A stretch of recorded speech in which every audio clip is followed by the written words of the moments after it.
Let me just turn this side. The situation I am in is absolutely diabolical. I'm just going to put it straight like that. This is day 10. Well, it's actually more than day 10, but we're going to say it is day 10. And it's nuts, you know, before I talk about this, yeah, I just want to say that despite all of this at the minute, I'm thankful. I'm thankful that I've got to experience the process of what I've done so far in terms of furnishing the property. Well, not furnishing, but providing the additionals to the property, cleaning the property, going back and forward, getting the keys cut, actually living and feeling what it's like to take on my first R2HMO property. I'm glad. I'm also glad about the current issue that's going on, because with me, I'm not going to quit.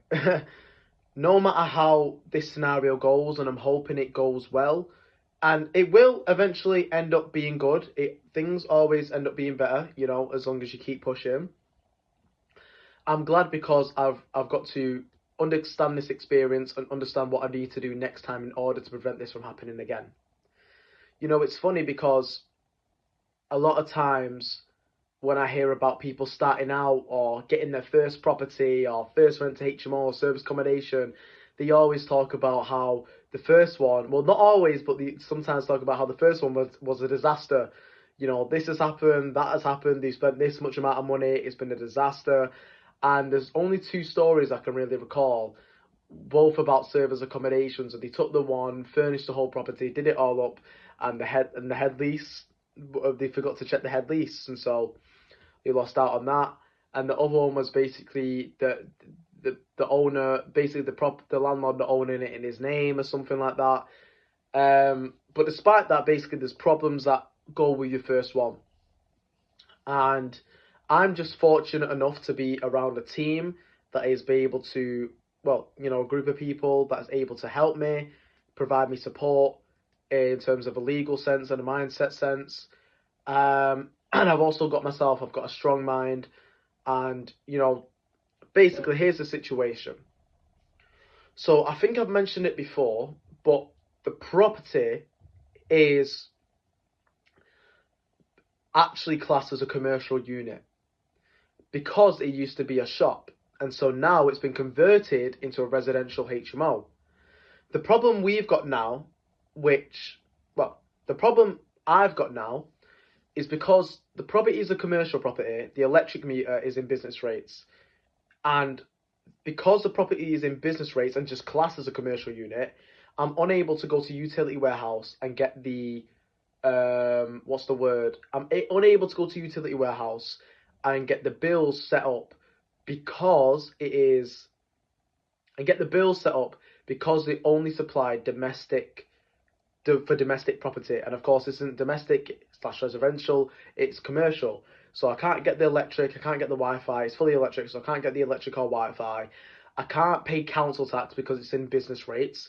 And so basically, because of that, I'm unable to take the bills.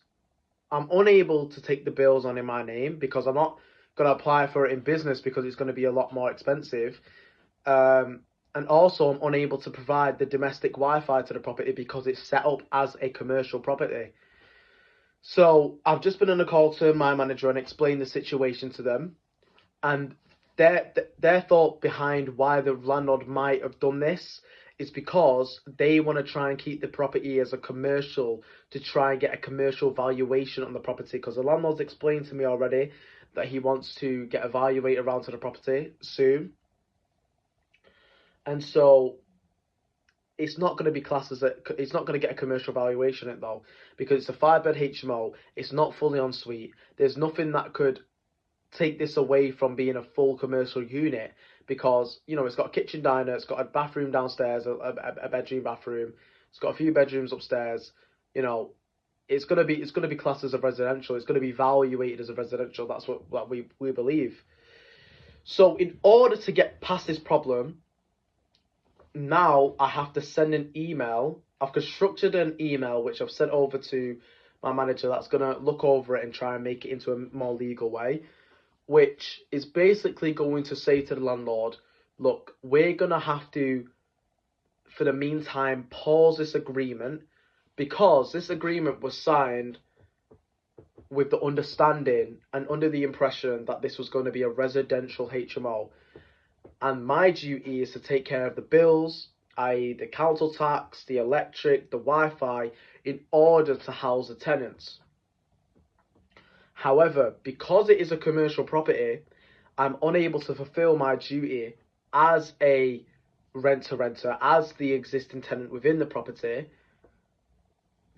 and I'm unable to provide, suitable housing for the tenants to be able to provide the guaranteed rent. Therefore, we need to put the property on a hold until this issue is resolved.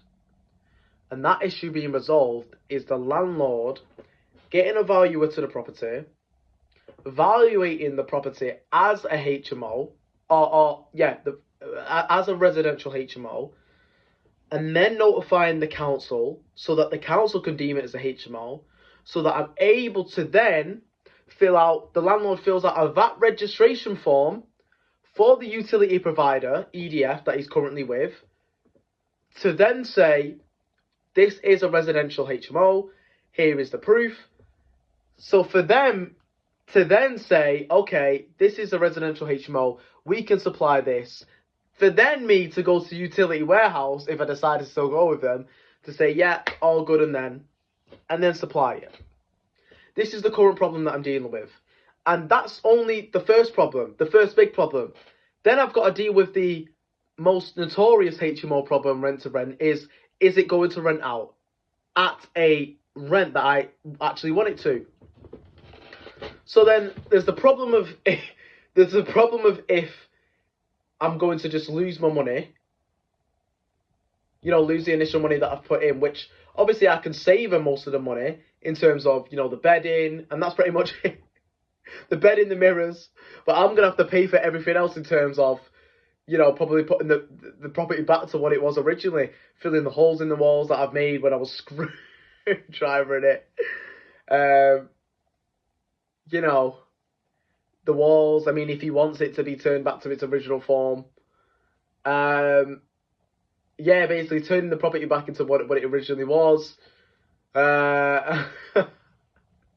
And then so not only trying to avoid paying costs which I can't afford to make because the property is not, as it is. But then it's also the case of, okay, is the property going to rent out at the 550, at the 650? Is it possible? Oh, it's a headache. It's a headache. But I'm glad that this YouTube video is here. I'm glad that this YouTube channel is here, because I've shown the process, and even though it's not been a full in-depth process of me making calls, of me, sending